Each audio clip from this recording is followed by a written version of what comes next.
feel about that? How do I feel about seeing my own work? Yeah. Wow. Well, a lot of my work I don't even watch. I didn't see Cowboy Bebop until last year, I think, in its entirety. I saw, a couple episodes here and there, but I didn't see the whole thing until last year. So I don't really see everything I do. Lately, I've been surfing around, and now that we've got YouTube, I can, kind of dig around there and see my characters. I'm much more at peace with it now. When I first started out, I hated my voice, and I couldn't believe that anybody really wanted me to do that professionally. The monsters didn't bug me so much because I thought that was fun. But when I started doing the human voices, I thought I was such a crappy actor, and I was. I was a really crappy actor in the beginning. I didn't know what I was doing. Looking back at that stuff now, I'd love to redo it all. But it just kind of pissed me off more than anything else that I didn't do a better job. I felt bad about it. I had a guilty conscience. But now, as long as I do a good job, and I try not to be too judgmental because it can really mess with your psyche, especially if you're doing this every day. I try not to tear myself down too much. And, I don't really have a lot of choice in the final pieces that they use, because I'll do 3, sometimes up to 10 takes of every single line that you guys will ever hear on anything. And I don't know what the director's going to use. They may use the take that I like the least. And so if I watch something, I think, wow, I know I did a better job than that. I don't have anything to say about it, because that's what the director chose to do, and it played better in the big picture, and it made, the story make more sense, so I just have to release that and surrender. So that's what a lot of the job really is just surrender. Hey, Steve. Good morning. In the same vein as doing your favorite comic book characters, Wolverine, etc., was there ever a casting call out when the Batman Gotham Knight anime came out around the time of The Dark Knight, or did they just give it to Kevin Conroy, immediately? I don't know what the casting call was for that exactly, because I don't think I participated in that. Often they've got celebrity in mind as their first choice, and or somebody who's done it before, and they will just basically call them if they're available. They'll do it for the money that they've got. It's a lock, and we don't read for that. I can't say what it was in the case of that thing, but in some shows, in commercials, in games even now, in original animation, sometimes they'll do a casting call across the board. 300 or 400 people will read for it, and they had the celebrity in mind the entire time. And the only reason they didn't hire the celebrity is because they're still in negotiations for the contract to see if they can get them for the right price. So sometimes we'll go to first, second, third callbacks, think we're locked in for the job, and then they hire the celebrity they had in mind in the first place because they agree to do it. And it's just part of the business. You just have to know that that's part of it, and you can't take it personally. So I don't know what the case was in that, though. But he did a great job, right? Yeah. How's it get better than that? Hi, I was just wondering if there was ever a character that you really wanted to do that you got turned down for, and kind of how did that affect you? Princess Mononoke. I don't know. Sailor Moon. I don't know. Something that I'm not capable of doing. No, I've been so lucky in this career. There's really nothing that I've coveted, and I've mentioned this before. I don't look towards the things that I haven't gotten. I don't project getting something that I'd die if I didn't get. I'm just grateful for everything that comes along, and I think that's what's kept me sane through the business. The only thing that I would love to be able to do are not necessarily Princess Mononoke or Sailor Moon, but I would love to be able to do something that's out of my range. That would be kind of a cool, different twist for me, just to be able to do a normal-sounding little kid. It doesn't sound pinched and weird, that I'm forcing. Yeah, but other than that, I don't care. Just hire me. Yesterday you did If Spike Were to Meet Wolverine. I was wondering if you often thought about what your characters would be like if they met each other, and what would be your favorite pairing? The favorite mashup? Yeah. Well, I think it probably would have been Leron versus Wolverine. That would have been pretty awesome. And I'm not really sure who would win. I don't know. I think you guys think about that kind of stuff more than I do. For me, I have to kind of move from job to job all the time, so I don't get to sit and think about those kinds of things. But I think that would probably be my first choice, Leron versus Wolverine, the musical.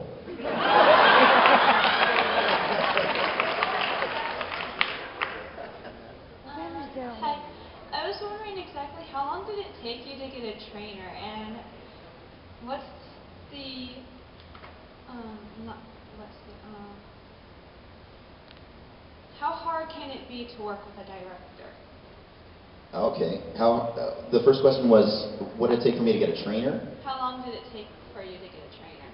Well, I never got a trainer. That's the thing. I kind of learned the hard way. I did it on my own. My training was really just doing it.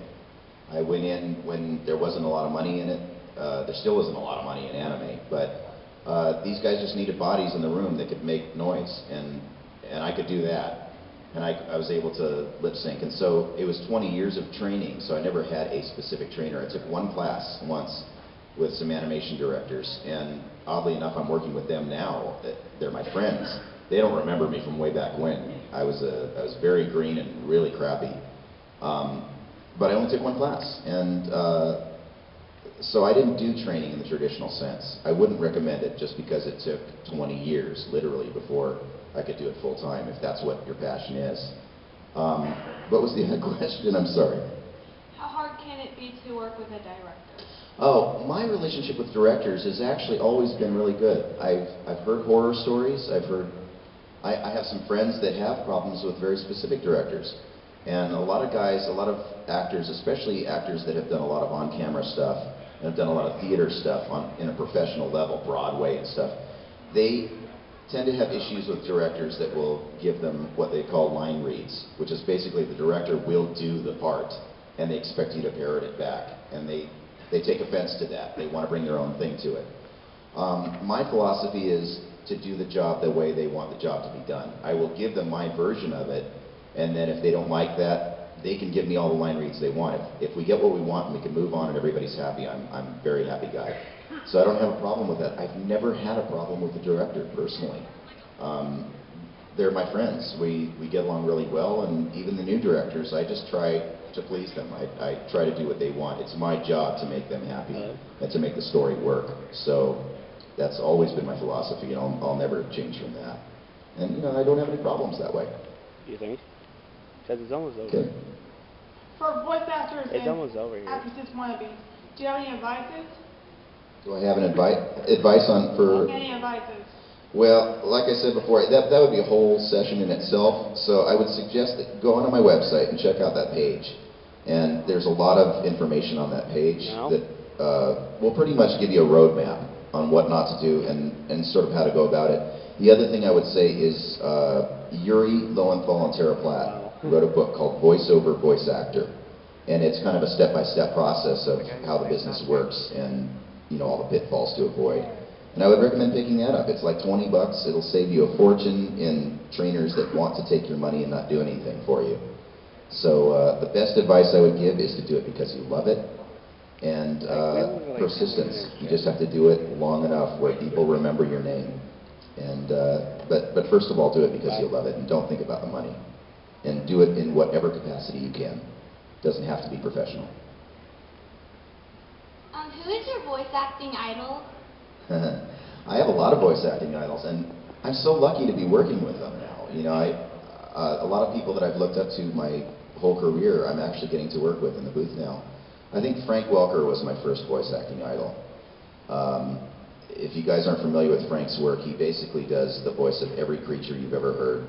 Every Disney film, I mean, literally all the creature work, and Frank has done that. He's also the voice of Scooby-Doo.